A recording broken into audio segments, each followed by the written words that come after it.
My brother chose the guy who kept touching my pregnant wife as his best man in his wedding, and when I called him out he said I was being dramatic and it's not a big deal, and now he is watching his wedding getting destroyed and he is furious. September 22nd, 2024. I am 33 years old and male. I am hurt by the situation and feel betrayed by my own brother. I have an older brother named Stephen, 35 years old and male, and a younger brother named Mike, 30 years old and male. My mother's best friend from medical school has a son named Adam, 35 years old and male, who was basically our fourth brother growing up. We spent pretty much every weekend at each other's homes, went on vacations together, and celebrated holidays together. When I was younger, I looked up to Adam and loved hanging out with him.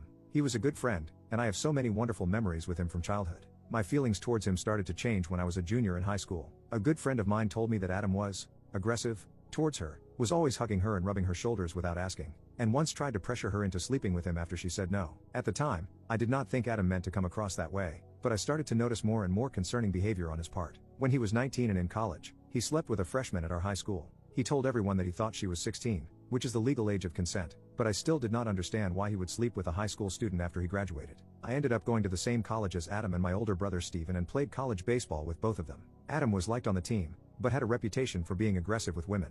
He also made a lot of jokes that I did not find funny. Once, at a party, he told me I could lose my virginity by finding the most intoxicated freshman and taking her upstairs. I started liking and respecting him less and less the more he made these jokes and the more I saw him behave while we were in college. I met my wife Erin, 32 years old and female, my sophomore year, and we hit it off right away. She never liked Adam, and told me she did not really trust him because of some of the things she heard from the girls on her cross-country team. I distanced myself from him because of this and many other things, and he always accused me of choosing a girl over him. Stephen continued to be best friends with Adam, and never liked Erin in part because he thinks she turned me against our childhood friend. I have explained to Stephen a million times that it was Adam's behavior that made me pull away and that I do not want to be friends with someone who makes other people feel uncomfortable. But Stephen always defends Adam by saying things like, "It is just his humor," and, "He is misunderstood." My wife ran cross-country when we were in college and was very petite because of how much she ran. I also think she had an eating disorder at the time and was very restrictive with her diet. When we graduated from college, Erin got to what I think is a healthier weight for her. She is still active and in great shape, but she is no longer a twig. The biggest change was actually her chest area. They had always been large proportional to the rest of her body, but now they are noticeably larger. Shortly after we got married, Adam approached Erin during a family holiday and asked how much she paid for her chest enhancements. She said they were natural, and he started laughing and said she had the figure of a teenage boy in college. Erin told me about this interaction, and when I asked Adam about it, he insisted he was joking and it was all in good fun.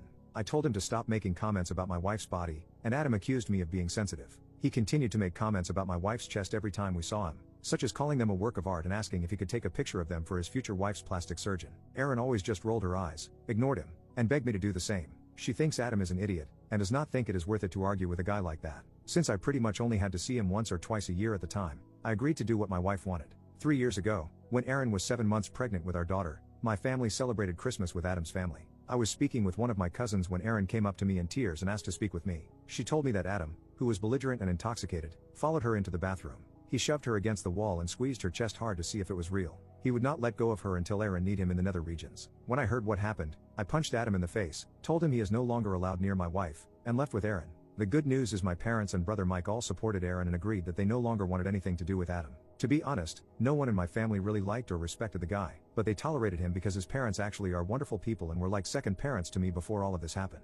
My parents both apologized to Erin, feel guilty that she was hurt at our family Christmas, and promised her that she would never have to see Adam again. The only person who still has a relationship with Adam is Stephen. A few days after the Christmas party, Stephen called and told me that Adam felt horribly about what happened. Stephen said Adam was intoxicated, meant it as a joke, and never meant to hurt Erin. I told Stephen that Adam inappropriately touched my pregnant wife. Stephen said I was dramatic to call it inappropriate touching since he did not touch her under her clothes or escalate things beyond feeling her chest. I told Stephen he sounded like a moron and that Adam was not allowed near my wife. This has hurt my relationship with Stephen, and I do not feel close to him both because he stood up for someone who hurt my wife, and his sister-in-law, and also because I do not understand why anyone would be friends with Adam. We are still civil to each other at family events, but I do not think we will ever be friends again. Stephen got engaged over the weekend, and called to invite me to be one of his groomsmen.